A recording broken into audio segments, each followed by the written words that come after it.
VOD பிளாஸ்ட்டில் first time சொல்கிறான் விஜய் பேர் இனி ஜனநாயகர். அதில் நமக்கு சந்தோஷம். ஆனால் நான் படம் பார்த்து நான் நேர்மையாக நான் வந்து விமர்சனம் பண்ண நான் நினைக்கிறேன். எனக்கு உள்ளபடியே எனக்கு படம் வந்து பிடிக்கல படம் பிடிக்கல.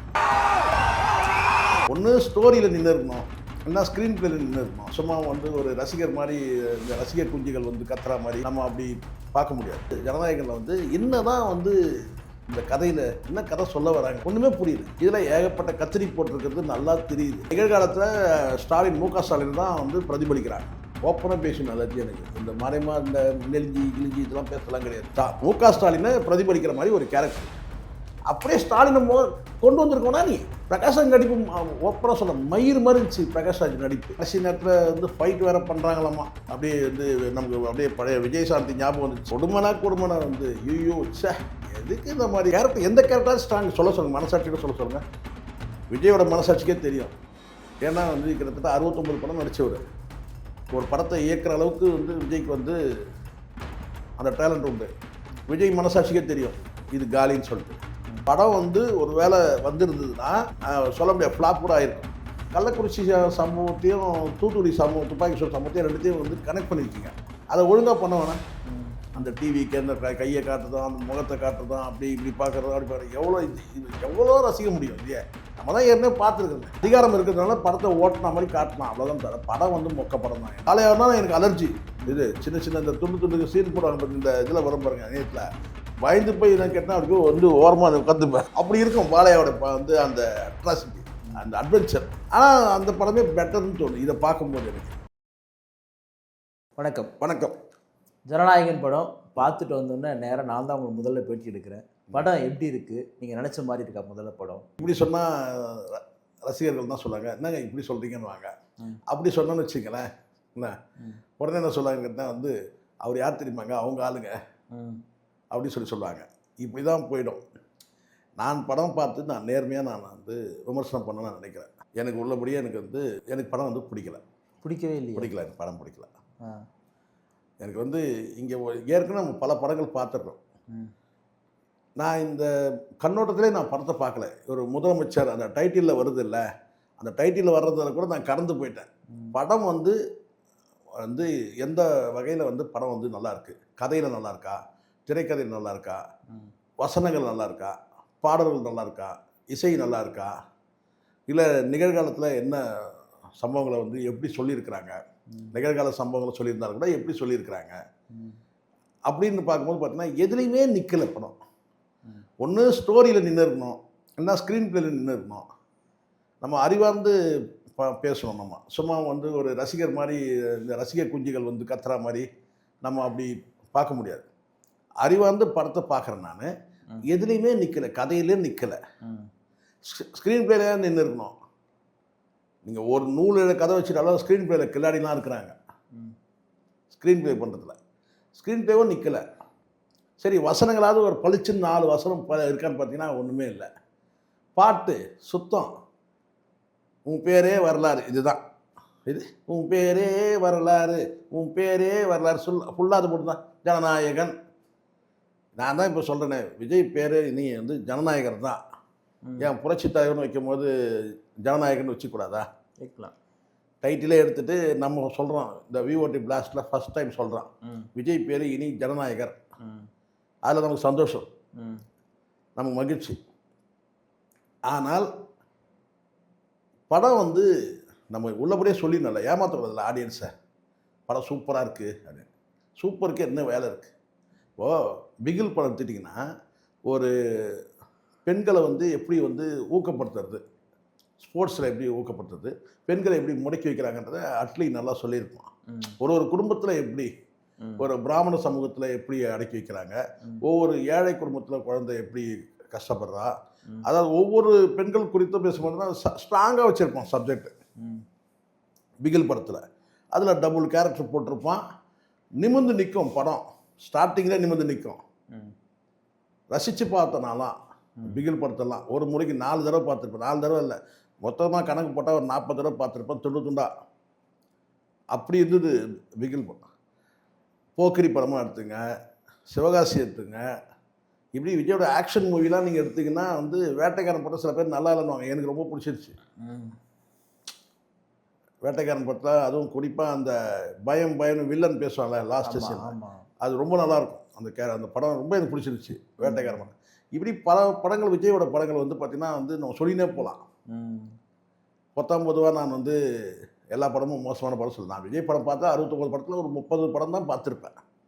அந்த 30 படங்களில் குறிப்பிட்டு என்னால் சொல்ல முடியும். ஒரு காட்சி இதில் சொல்ல முடியும். பூவே உனக்காக எடுத்துங்க, இல்லை வந்து காதலுக்கு மரியாதை இருக்கட்டும். இந்த படங்கள்லாம் ஆக்ஷன் மூவி கடந்து மற்ற படங்களும் நான் சொல்கிறேனே, எவ்வளோ படங்கள் நல்ல படங்களாக இருந்திருக்கு. பட் எனக்கு வந்து ஜனநாயகனில் வந்து என்ன தான் வந்து இந்த கதையில் என்ன கதை சொல்ல வராங்க ஒன்றுமே புரியல. இதில் ஏகப்பட்ட கத்திரி போட்டிருக்கிறது நல்லா தெரியுது. கட் பண்ணது நல்லா தெரியுது. எடிட்டிங்கில் ரொம்ப கஷ்டப்பட்டுருப்பாங்கன்னு நினைக்கிறேன். இந்த எடிட்டோரியல் டீம் வந்து முதல்ல இவங்க ஒரு கோர்வையாக எடுத்திருப்பாங்க. அதனால தான் ஸ்க்ரீன் அடி வாங்கின மாதிரி எனக்கு தெரியுது. படத்தில் எதுவும் கோர்வையாக இல்லையே. ஆரம்பத்துலேருந்து நீங்கள் வந்து ஒரு வில்லனாக காட்டிங்கன்னா ஒரு லாஜிக் வேணாம்ப்பா. ஒரு வில்லனை வந்து ஒரு அரசியல்வாதி வந்து நிர்வாணமாக்கிடுறான். வில்லன் நல்லவனாக இருக்கிறார் அவர். நான் அவனை வந்து நிர்வாணமாக்கிடுறாரு ஒரு அரசியல்வாதி நிர்வாணம். அப்போ அந்த அரசியல்வாதி தானே அழிக்கணும்னு நினைப்பாங்க. அதானே லாஜிக்கு. நான் வலிமையாகி அந்த அரசியல்வாதிகளை அத்தனை பேர் நான் அழிக்கிறேன் அப்படி தானே முடிவு எடுப்பான். எப்படி அந்த அரசியல்வாதியோட போய் சேர்ந்துப்பான்? ஏதாவது லாஜிக் இருக்கா? அதிகாரத்து மூலமாக தான் எடுக்க முடியும். நான் என்ன சொன்னேன், உன்னை அவமானப்படுத்துறது அந்த வில்லன் தானே, அவன் கூட நீ எப்படி போய் சேர முடியும்? அப்போ கூட சொல்கிறேன் நான், நீ எடுத்தடுப்புல நீ வந்து நீ கெட்டவனா மாறின உடனே நீ கொண்டது யாராக இருக்கணும்? வந்து பிரகாஷ் ராஜ் தான் நீ கொண்டு இருக்கணும். இல்லை, மக்களுக்காக நிற்கிற ஒரு நபரா இல்லையா படம்? இல்லையே, நீங்கள் மக்களுக்காக தான் நீங்கள் அந்த ஃபைட் பண்ணுறீங்க. மக்கள் உங்களை நிர்வாணமாக்கலையே. மக்கள் உங்களை நிர்வாணமாக்கல. மக்கள் உங்களை வந்து பார்த்தீங்கன்னா நிர்வாணமானதும் உங்களை பார்த்து மக்கள் பார்த்து கேலி பண்ணல, கிண்டல் பண்ணல, சிரிக்கல, எதுவும் பண்ணல. உங்களை நிர்வாணமாக்குறது அரசியல்வாதி தான் நிர்வாணமாக்குறான். அப்போ அவனை தான் நீங்கள் எதிர்ப்பீங்க. இதான லாஜிக்கு. ஸோ அந்த மாதிரி எதுவுமே பண்ணலையே. என்னதான் வில்லனுக்கு என்ன நோக்கம் இந்த படத்தில் அதுவே தெரியல. ஒரு படம் வந்து நீங்கள் தூக்கி நிறுத்தணும்னு சொன்னால் அந்த படத்தில் வந்து பார்த்தீங்கன்னா வந்து நீங்கள் வில்லனை வந்து அதுவும் ஹீரோ சப்ஜெக்டாக தான் நான் சொல்கிறேன். மற்றபடி காமனாக வந்து ஒரு சப்ஜெக்ட் தான் நான் அதில் சொல்லலை.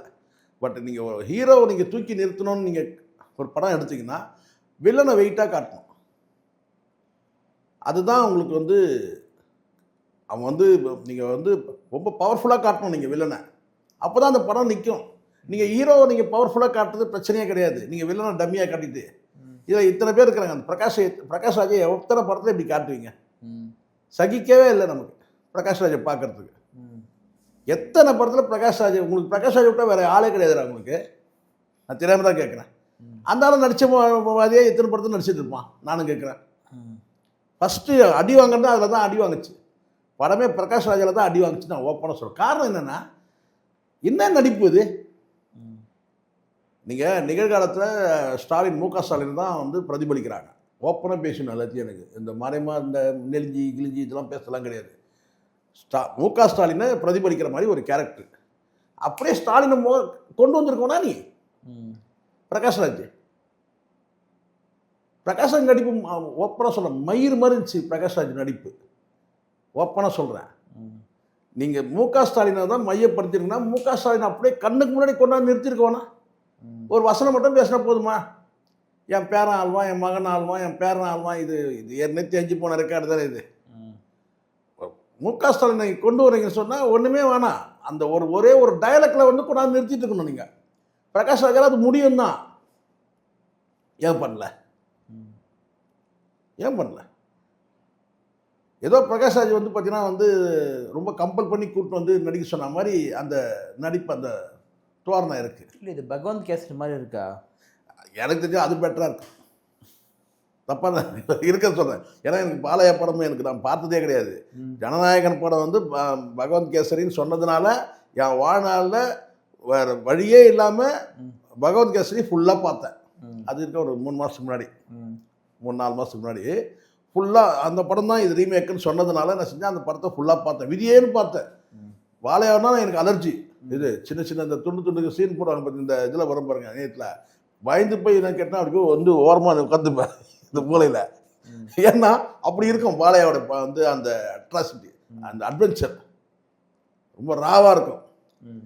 ஆனால் அந்த படமே பெட்டர்னு தோணும் இதை பார்க்கும்போது. எனக்கு பொண்ணு சென்டிமெண்ட் எப்படி ஒர்க் அவுட்? அதுதான் நான் சொல்கிறேன். ஐயோ இருக்கிறதுலே அதுதான் ரொம்ப இது மகள் சென்டிமெண்ட் வந்து அப்படியே நீங்கள் கொண்டு வரீங்கப்பா. மகள் நீங்கள் கருத்து ரைட்.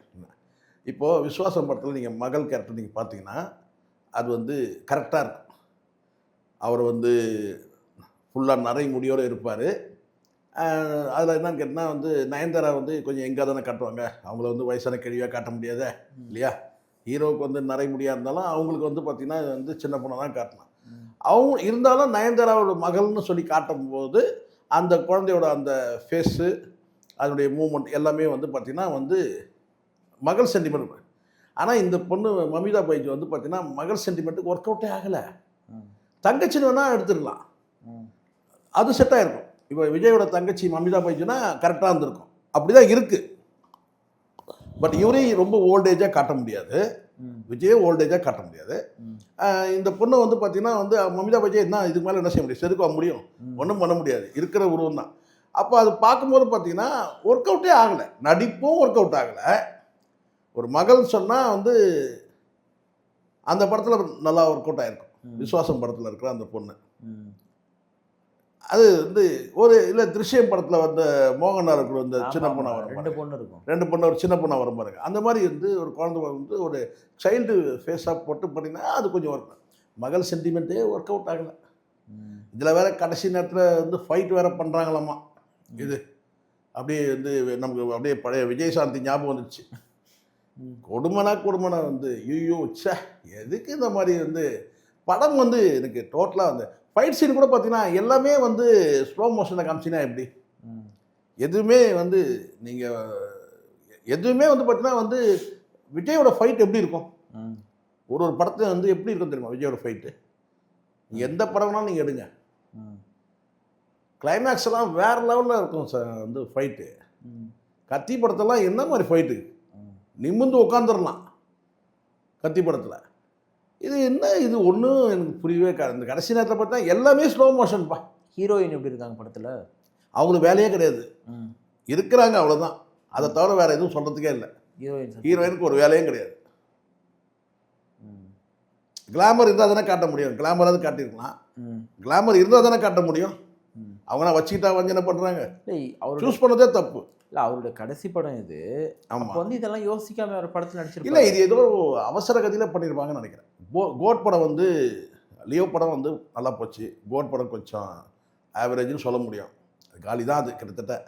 என்ன இல்லைன்னா படம் ஹிட்டாக இருந்தால் என்னால் பிஸியாகிட்டு இருக்க மாட்டான் வந்து வெங்கட் பிரபு படம் இப்போ வந்து இல்லை.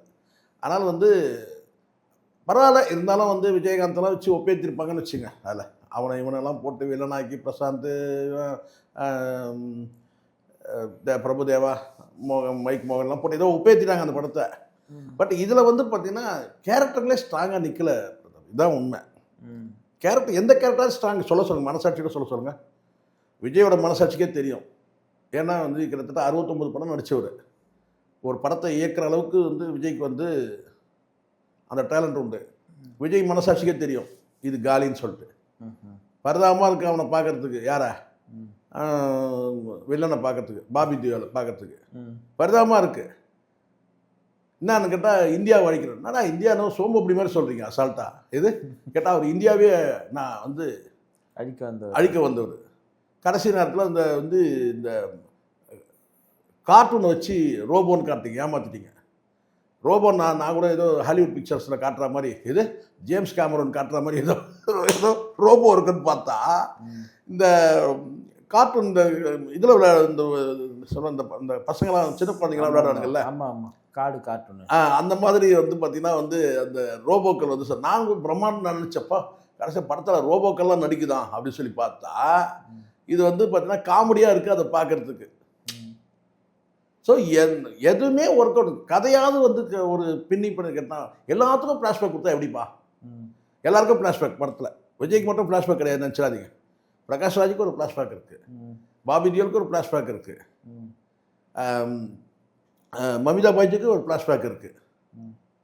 இப்படி ஃப்ளாஷ்பேக் வந்து எல்லாம் படத்தில் ஃப்ளாஷ்பேக் இல்லாதவங்க யாரான்னு யோசிக்கிறதா இருக்குது. ஹீரோயின் தான் அது அந்த மாதிரி இருக்குது. ஹீரோயின் மட்டும் தான் ஃப்ளாஷ்பேக் இல்லை, அதையும் காட்டியிருக்கலாம். இது ஏதாவது ஒரு மொக்கையாக 2 காட்சி காமிச்சு எப்படி வந்து கனெக்ட் ஆகுறாங்கன்றதே காட்டல. இல்லை இப்போ எலெக்ஷனுக்கு முன்னாடி இந்த படம் வந்திருந்தா வேற மாதிரி இருந்திருக்குமா? எப்பவும் விஜய்க்கான அந்த ரசிகர் கூட்டம் வந்து பார்ப்பாங்க. இப்படி கேட்குற எலெக்ஷன் முன்னாடி இந்த படம் வந்திருந்தா இன்னும் கொஞ்சம் விஜய் அவர்கள் ஜெயிச்சிருப்பாரா? ஆஹா, எனக்கு அப்படி அதில் தான் நம்பல. இந்த படத்தினால தான் அவர் இந்த படத்துல ஜெயிக்கிறதுக்கு நிறைய இல்லை, காட்சிகள் சான்ஸே கிடையாது. இந்த கரெக்டான படம் கேள்வி, கரெக்டான கேள்வி உங்கள் கேள்வி, ரொம்ப நியாயமான கேள்வி. படம் வந்து ஒரு வேளை வந்திருந்ததுன்னா சொல்ல முடியாது, ஃப்ளாப் கூட ஆயிருக்கும் எலெக்ஷன் முன்னாடி. ஆமாம் ஆமாம், கண்டிப்பாக கண்டிப்பாக. இப்போ படம் ஒப்பேச்சிருவாங்க. ஏன்னா இப்போ வந்து அவர் முதலமைச்சர்ன்றதுனால அது கொஞ்சம் அந்த ஆடியன்ஸ் கொஞ்சம் கிளுகிளுப்பாக இருக்கும்ல. ஃபஸ்ட்டு சீன் வந்து பார்த்தீங்கன்னா வந்து ஹானரபிள் சீஃப் மினிஸ்டர்னு சொல்லி அந்த டைட்டில் கார்டு போடும்போது அது உள்ளபடியே சந்தோஷமாக இருக்குதுல்ல, அது ரசிகர்களுக்கு ஒரு சந்தோஷமாக, அதுக்காக ஒரு 10 முறை வந்து பார்ப்பாங்க. மற்றபடி வந்து அந்த முதல்ல வந்து எலெக்ஷன் முன்னாடி இந்த படம் வந்திருந்தால் கூட பார்த்தீங்கன்னா பெருசாக ஓடி இருக்காது. இல்லை பிஜேபி எல்லாம் எதிர்த்துருக்காங்க படத்தை, மதவாதத்தை எதிர்க்கிறாங்க. என்னது மதம்னு நீ சொல்லிட்டா போதுமா? மதம்னு சொல்கிறேன், மதத்தை எதிர்க்கிறாங்கன்னா எப்படி எதிர்க்கிறாங்க? ஏதாவது ஒரு கான்செப்ட் போயிருக்கணும். நீங்கள் வெறும் வந்து மதவாத சக்தியை நான் எதிர்க்கிறேன்னு சொன்னால் மட்டும் இல்லை, அதில் கூட ஒரு நான் நினைக்கிறேன் முதல்ல ஒரு வேளை நல்லா எடுத்துருக்கலாம் படங்களை. அது உள்ள என்ன நடந்தது அவங்களுக்கு தானே தெரியும். அதுக்கப்புறம் கத்திரி போட்டுருக்கலாம். ஏன்னா படம் வந்து வராதுக்கு காரணம் தான் சொன்னாங்க இல்லையா, பிஜேபியாக அவர் அட்டாக் பண்ணியிருக்கிறாரு சொன்னாங்க இல்லையா. ஒருவேளை அவர் என்ன அட்டாக் பண்ணாருன்னு நமக்கு தெரியாது. ஒரு சீனில் மட்டும் கவர்னர் வந்து கீழே விழுற மாதிரி இருக்குது. இந்த பைஜாமா போட்டு வந்து கவர்னரை தள்ளி விடுறாங்க. அந்த அவர் வந்து சாட்டை எடுத்து அடிக்கும் போது கவர்னரையும் சேர்த்து அடிக்கிற மாதிரி இருக்குது. கவர்னரை எதுக்கு அடிக்கணும்? அரசியல்வாதிகளாக அடிக்கிறீங்க நீங்கள். கவர்னர் வந்து அரசியல்வாதி கிடையாதுல்ல. சரி, சாட்டையை எடுத்து அடிக்கிறாரு, எதுக்கு அடிக்கிறாரு அப்படின்னு சொல்லிட்டு சில நேரம் இந்த திமுக எதிர்ப்பு நிலை உள்ளவங்களுக்கு பிரகாஷ் ராஜ் வந்து மு.க. ஸ்டாலினாக தான் தன்னை வந்து அந்த படத்தில் வந்து அப்படி தான் கேரக்டர் வந்து டிசைன் பண்ணியிருக்கிறாங்க. அதில் திமுக அந்த டிவிக்கில் இருக்கிற ரசிகர்களுக்கு தொண்டர்களுக்கு வேணால் கொஞ்சம் சந்தோஷமாக இருக்கலாம். இல்லை நீங்கள் படத்துக்கு டிக்கெட்டே கிடைக்கல, ஒரு வாரத்துக்கு ஹவுஸ்ஃபுல்லாக இருக்குது. இது எப்போவுமே நடக்கும். இதுக்கு நான் சின்ன உதாரணம் நீங்கள் தமிழ் சினிமாவோட முதல் 1000 கோடி அதெல்லாம் அது சான்ஸே கிடையாது. எது 1000 கோடிலாம் சான்ஸே கிடையாது. வேணா அப்படி பண்ணலாம். படம் வழக்கம் போல் ஒரு ஸ்கேம் பண்ணுவாங்க இவங்க. என்ன பண்ணுவாங்கன்னு கேட்டால், படம் வந்து ஆன்லைனில் ஃபுல்லாக புக் பண்ணுறாங்க. தியேட்டரில் பார்த்தீங்கன்னா வெறிச்சோடி போயிருக்கும் உள்ளே போனீங்கன்னா. அது வேணால் அதிகாரத்தை பயன்படுத்தி சொல்லிக்கலாம் 1000 கோடி அடிச்சிடுச்சின்னு சொல்லி. விஜய் அவர்களுக்கு அந்த அவசியம் வருமா? அது அவசியம் வருமானு தெரியல. ஆனால் இப்போ வந்து ஒரு அமைச்சர்கிட்ட ஒரு பொறுப்பு கொடுத்துட்டு நீங்கள் என்ன பண்ணீங்களோ தெரியாது, தியேட்டரில் எல்லாம் வந்து பார்த்தீங்கன்னா வசூல் வந்து களை கட்டணும் அப்படி சொன்னால் இதெல்லாம் திமுக தான் பண்ணும், இவங்கெல்லாம் பண்ண மாட்டாங்க. நீ கிடையாது யாரும். நான் இந்த அரசியல் பார்வையில் கூட நான் இதை பார்க்கலை. அரசியல் பார்வையில் கூட நான் பார்க்கல. அந்த அளவுக்கு அழுத்தமாலாம் ஒன்றும் சொல்லவே இல்லை. அது கூட அப்படி தான் திமுக எதிர்ப்புன்னா எவ்வளோ வசனங்கள் வைக்க முடியும், எவ்வளோ காட்சிகள் வைக்க முடியும், வைக்கலையே. அப்படிலாம் இல்லை. பிரகாஷ் ராஜை வந்து நமக்கு அப்படி உணர்த்துறாங்க, இவர் வந்து மு.க. ஸ்டாலின். அப்போது எடப்பாடி பழனிசாமி எங்கே நம்ம தேட வேண்டியதாக இருக்குது. இல்லை சொல்கிறேன், அப்போ உதயநிதியை தேடணும். அப்படியும் வந்து கேரக்டருக்கெலாம் நான் கூட அப்படி எதிர்பார்த்து தான் போனேன். சரி, இப்படி வந்து ஏவா வயலு மாதிரி ஒருத்தரை காட்டுவாங்க, எடப்பாடி பழனிசாமி மாதிரி ஒருத்தரை காட்டுவாங்க, அப்படி தான் நினச்சிட்டு போனேன். ஆனால் அந்த மாதிரி இல்லை. விஜயகாந்த் படங்களில் வரக்கூடிய அந்த வசனங்கள் இருக்குல்ல, அந்த அரசியல் அந்த அனல் பறக்கிற வசனங்கள் இல்லவே இல்லை. வசனகத்தாவது யாராவது மாற்றிருக்கலாம். தனியாக வசனம் வந்து ஒரு அனல் பறக்க, இப்போ அரசியல் படம் தான் என்னப்பா, ஒரு அனல் பறக்கக்கூடிய வந்து வசனங்கள் இருக்கணும், இருக்கா? இல்லை. ஸோ காட்சிப்படுத்த நீங்கள் ஒரு விஷயத்தில் ட்விஸ்ட் பண்ணியிருக்காங்க. என்னென்னா, கள்ளக்குறிச்சி சம்பவத்தையும் தூத்துக்குடி துப்பாக்கி சூடு சம்பவத்தையும் ரெண்டுத்தையும் வந்து கனெக்ட் பண்ணியிருக்கீங்க. அதை ஒழுங்காக பண்ண வேணாம். லாஜிக் இருக்கா? கள்ளச்சாராய சாவை வந்து எதிர்த்து அரசு வந்து பார்த்தீங்கன்னா வந்து எதிர்த்து ஒரு போராட்டம் பண்ணுறாங்க. கள்ளச்சாராயம் வந்து அரசு தான் பொறுப்பேற்று அந்த மரணத்துக்கு சொல்லிட்டு அதை வந்து கண்டித்து தமிழ்நாடு அரசை கண்டித்து போராட்டம் பண்ணக்கூடிய அந்த மக்கள் வந்து கள்ளச்சாராயம் குடிக்கிற அந்த கணவனை வந்து பார்த்தீங்கன்னா நீங்கள் தடுத்துருக்கணும்ல. ஒரு சீன் அப்படி காட்டிடணும்ல. அதை ஒருத்தன் குடிக்க போகிறான்பா, அவனை வந்து ஏன் அப்படி குடிச்சு வந்து சீரழிகிற அப்படின்னு சொல்லிட்டு ஒரு மனைவி பேசுகிற மாதிரி ஒரு காட்சி காமிச்சு அதுக்கப்புறம் அதை மீறி போய் குடிச்சிட்டு சாகும்போது அதை நீங்கள் பண்ணிடலாம். என்ன, ஒருத்தங்க போய் குடிச்சிட்டு அந்த சீன்லாம் ரொம்ப ஸ்பீடாக காட்டுறாங்க, ரொம்ப ஃபாஸ்ட்டாக. உடனே போகிறான்னா வந்து கள்ளச்சாராயம் குடிக்கிறான்னா உடனே செத்துடுறான்னா உடனே வந்து ஸ்கூல் பொண்ணு வந்து கற்று தான் தேவையில்லாமல் அந்த ஸ்கூல் பொண்ணு காட்சிகள் திணிக்கப்பட்டிருக்கு. அந்த ஸ்கூல் குழந்தைய வந்து ரேப் பண்ணி தூக்கி வந்து வீசிட்டு போயிடுறான்னா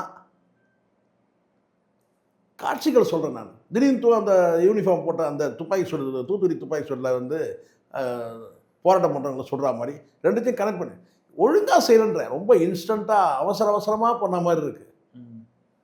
இவ்வளோ அவசரம் எதுக்கு? நீங்கள் ஒரு குறிப்பிட்ட டேட்டுக்குள்ளே இந்த படத்தை வந்து இவங்க முடிவு பண்ணியிருக்கிறாங்க. தேர்தலுக்கு முன்னாடி இந்த படத்தை எடுத்து முடியும். முதல் ரிலீஸ் இது. அதுதான். அதுக்காக வந்து அவசர அவசரமாக அள்ளி தெளிச்ச கோலம் எப்படி இருக்கும் அப்படி இருக்குது. கரெக்டாக ஸ்க்ரீன் ப்ளே வந்து புரியணும்ல மக்களுக்கு. நீங்கள் எல்லாருக்கும் வந்து ஃப்ளாஷ்பேக் வச்சனால தான் நமக்கு புரியாமல் போயிடுச்சு. நீங்கள் வில்லனுக்கு ஒரு ஃப்ளாஷ்பேக்கு வந்து பார்த்தீங்கன்னா வந்து ஹீரோக்கு ஒரு ஃப்ளாஷ்பேக்கு, அப்படியே வந்து பார்த்தீங்கன்னா வந்து இன்னொரு அடுத்த வில்லன் வந்து பார்த்தீங்கன்னா வந்து பிரகாஷ் ராஜ், அவருக்கு ஒரு ஃப்ளாஷ்பேக்கு, அப்படியே வந்து பார்த்தீங்கன்னா வந்து கௌதம் மேனனுக்கு ஒரு ஃப்ளாஷ்பேக்கு, பபிதா பைஜுக்கு ஃப்ளாஷ்பேக்கு, இப்படி ஃப்ளாஷ்பேக் வச்சு திடீர்னு வந்து ரேவதியை காட்டுறீங்க. ரேவதியை வந்து பார்த்தீங்கன்னா நடிக்கவே விடல. சொல்லிட்டுருப்பாங்க உங்களுக்கு வசனம்லாம் கிடையாது, கம்முன்னு படுத்துருங்க. இது மதர் சென்டிமெண்ட் ஒர்க் அவுட் ஆகல. எப்பவுமே விஜய்க்கு வந்து மதர் சென்டிமெண்ட் ஒர்க் அவுட் ஆகும். மதர் சென்டிமெண்ட்டை டோட்டலாக வந்து பார்த்தீங்கன்னா சும்மா அவங்க படுத்துனே இருப்பாங்க ரேவதி, அவ்வளோதான். இப்படி வந்து வசனங்களே கிடையாது. பெருசாக வந்து யாருக்கும் பளிச்சுன்னு சொல்கிற மாதிரி ஒரு காட்சி கிடையாது. இது எல்லாத்தோட ஒரு கொடுமையான விஷயம் என்னென்னா, ஒரு சீனு நல்லா தெரியுது திணிக்கப்படுற மாதிரி இருக்குது. குட் டச் பேட் டச் பற்றி ஒரு சீன் இருக்கும். அது பகவத் கேசரியில் அந்த காட்சியை பார்த்துருப்பீங்க. ஆமாம் ஆமாம். அதே காட்சியில் வந்து பேசுகிறது. இந்த படத்தில் வந்து அது அந்த காட்சி திணிக்கப்பட்ட மாதிரி இருக்கும். கதையோடு ஒன்றி போகாமல் பல காட்சிகள் திணிக்கப்பட்ட மாதிரி இருக்கிறதுனால தான் நான் சொல்கிறேன் ஸ்க்ரீன் ப்ளே வந்து வேலைக்கு ஆகாதுன்றேன். அதில் குட் டச் பேட் டச் பற்றி பேசும்போது பார்த்தீங்கன்னா அது நெருடலாக இருக்கும்பா. உள்ளபடியே சொல்கிறேன், உள்ளபடியே நெருடலாக அவர் பேசுகிற அந்த சீனே வந்து பார்த்திங்கன்னா அந்த குட் டச் பேட் டச் வந்து கரெக்டு தான். ஆனால் அந்த வசனங்கள் சரியான முறையில் அதை எழுதி கொடுக்கல. ஆந்திராவில் அவர் பேசிட்டா அதை அப்படியே ராவாக பேசுவீங்களா? தமிழ்நாட்டுக்குன்னு ஒரு மண்ணுக்குன்னு ஒரு இது இருக்குல்ல, அதில் வந்து பார்த்திங்கன்னா வந்து சொல்லும்போது படம் பார்க்குற அத்தனை பேருக்குமே வந்து உங்கள் தாத்தா தொட்டாலும் உங்கள் அண்ணன் தொட்டாலும் உங்கள் தம்பி தொட்டாலும் அப்படின்னு சொல்லி அதை சொல்லும்போது வந்து பார்த்திங்கன்னா நீங்கள் என்ன தான் குட் டச் பேட் டச் பற்றி நீங்கள் சொல்கிறீங்க, ஆனால் அது சொல்லக்கூடிய அந்த விதம் இருக்கு இல்லையா, அந்த டைலாக் எழுதி கொடுக்குறதுன்றது அது ரொம்ப ராவாக இருக்கிற மாதிரி இருக்கும். படம் பார்க்குறவங்க நெருடலாக இருக்கும். ஒரு தாத்தாவோட வந்து ஒரு பாப்பா ஒரு குழந்தை வந்து பேத்தி வந்து படம் பார்க்குறாங்க, இல்லை வந்து அப்பாவோட ஒரு மகள் படம் பார்க்குறாங்க, அண்ணனோட ஒரு அந்த தங்கை படம் பார்க்குறாங்க, இவங்களுக்கு ஒரு நெருடலாக இருக்கும். ஸோ அதனால் வந்து ஏதோ ஒன்று இந்த பெண்களை கவர் பண்ணணும்னு ரொம்ப மெனக்கெட்டு பண்ணியிருக்கிறாங்க. மகள் சென்டிமெண்ட் ஒர்க் அவுட் ஆகிடும். முழுக்க முழுக்க பெண்களை மையப்படுத்தி தான் இந்த படமே வந்து எடுத்த மாதிரி எனக்கு தோணுது, வாக்குகளை வந்து வாங்கணுன்றதுக்காக. ஆனால் அதே நீங்கள் வந்து போக்கிரி படமாக பாருங்கள், இல்லை பிகில் படமாக இருக்கட்டும், இல்லை அதுக்கு முன்னாடி எத்தனை படங்கள் விஜய் படங்கள், அதை வந்து பார்த்தீங்கன்னா கதை நீரோட்டம் கரெக்டாக இருக்கும். இது வந்து பார்த்தீங்கன்னா அப்படியே ஜிக்ஜாக்காக வேணும். திடீர்னு வந்து ஜெயிலேருந்து வருவார், ஜெயிலில் வந்து பார்த்தீங்கன்னா ஒரு வெற்றி கொண்டாந்து காட்டான். அந்த ஹீரோயிசத்தை காட்டுறதுலேயே இவங்களுடைய மெனக்கட்டி இவங்க போயிடுச்சு. எது அந்த டிவிக்கு அந்த கையை காட்டுறதும் அந்த முகத்தை காட்டுறதும் அப்படி இப்படி பார்க்குறதும் அப்படி பார்க்குறது எவ்வளோ ரசிக்க முடியும்? இதே நம்ம தான் ஏற்கனவே பார்த்துருக்கோமே. ஸோ வந்து அதுக்கு மேலே வந்து கேட்டால் எம்ஜிஆர் மேலே வந்து அந்த படத்தில் வந்து அப்படியே இவரை கூப்பிட்டு சாட்டை கொடுக்குற மாதிரி, உடனே அந்த சாட்டையை கொண்டு வந்து அடிக்கிற மாதிரி ரசிகர்கள் வேணால் குதிப்பாங்க, கோஷம் போடுவாங்க. தலைவர் வந்து சாட்டை இருந்தாங்க. ரசிகர்கள் வந்து சாதாரண மக்கள் இருக்காங்கல்ல, நான் சொல்கிறேன் பப்ளிக் ஆடியன்ஸ், அது பெருசாலாம் இதை வந்து எடுக்க மாட்டாங்க. நீங்கள் வேணால் பாருங்கள், என்ன அதிகாரம் இருக்கிறதுனால படத்தை ஓட்டின மாதிரி காட்டலாம், அவ்வளோதான். தவிர படம் வந்து மொக்க படம் தான் எனக்கு சொல்லலாம். நிகழ்ச்சியில் பங்கேற்று பல்வேறு கருத்தில் நன்றி.